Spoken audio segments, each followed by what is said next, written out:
There were a few nights this last year where I melted uneasily into sleep, my belly simmering angrily as I had denied it its only purpose and joy.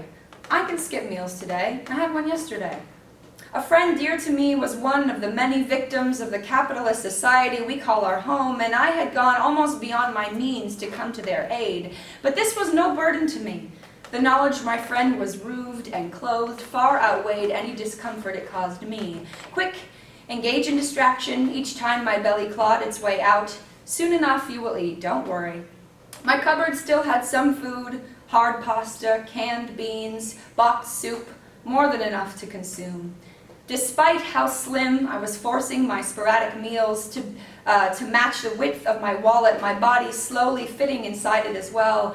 I remained beyond grateful, and my perspective did not skew, for my cupboard rests in the center of a fully functioning kitchen and a fully functioning downstairs, beneath a fully functioning upstairs that homes my warm bed, many clothes and shoes, luxury items such as my laptop, cell phone, books to read, all wrapped tight within a fully functioning and maintained apartment made of beams and plaster, with glass windows and AC, heater, door locks, oven, refrigerator, toilet, and running water.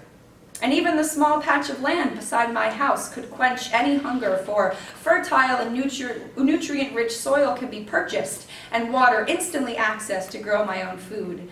But I am a minority. In the case of the United States, where minority is often slid in with less and fortunate, in the context of my life it is paired with privileged and blessed.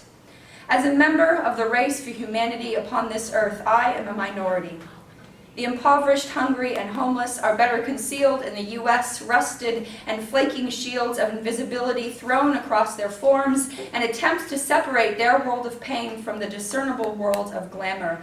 But hidden within the cracks of the decadent lifestyle we advocate lurks the forgotten definition of glamour: enchantment, spellbound, bewitchment, thus illusion, destructible, volatile. The grandiose lifestyle of material wealth that represents the Western and civilized world wobbles precariously atop pillars forged from the lives of the struggling millions within this civilization alone, but at the base are the millions upon millions who live on the land which supplies the resources that makes the Western dream a reality. So for 2 short months, I purposefully skimped on meals to make ends meet, but from the safety of my home. Every night, American youth and others feel their bellies clawing, and many, thankfully, can sometimes be held in the kind embrace of food banks and shelters, havens for more victims of capitalism's sleepless thirst. But every single minute, countless millions in the developing world have no knowledge of where their next meal will come from. The clawing in their bellies turn to shredding and screaming and pounding, parents wishing for nothing but food for their wailing children. No chance of a generous stranger strolling past their makeshift home, for everyone around them shares in this ravenous desperation. How can we continue to live as we do with the knowledge that this is no rare occurrence, but the daily reality for the bulk of humanity? The cost of our gilded lifestyle is the health and welfare of the majority of the humans on Earth. The simple answer is that we cannot. The less simple answer is that we will not. Increasingly, I see the flame of service lit within the bellies of those around me. The energy that fuels these fires is within all of us, but for many it is latent, weighting heavy like a thick, low mist, expectant of ignition, hoping to burn intensely within each of us, capable of dedicating our time to creating a world free of hunger, injustice, and hopelessness. I see the sparks.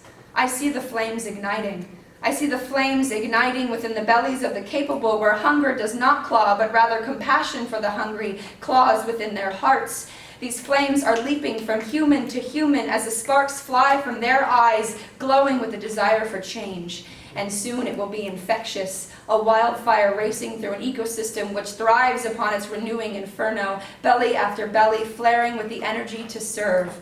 To demand change, to refuse to purchase products that directly exploit other countries, to demand an economy not dependent upon the blood and sweat of human exhaustion, which does not have endless progress at the forefront. I can smell the sweet smoke of change. I am increasingly warmed by the transfer of fire from the stomachs of the impassioned to the flammable fractures of our deteriorating systems. I can smell the sweet smoke of change. I can smell the sweet smoke of change.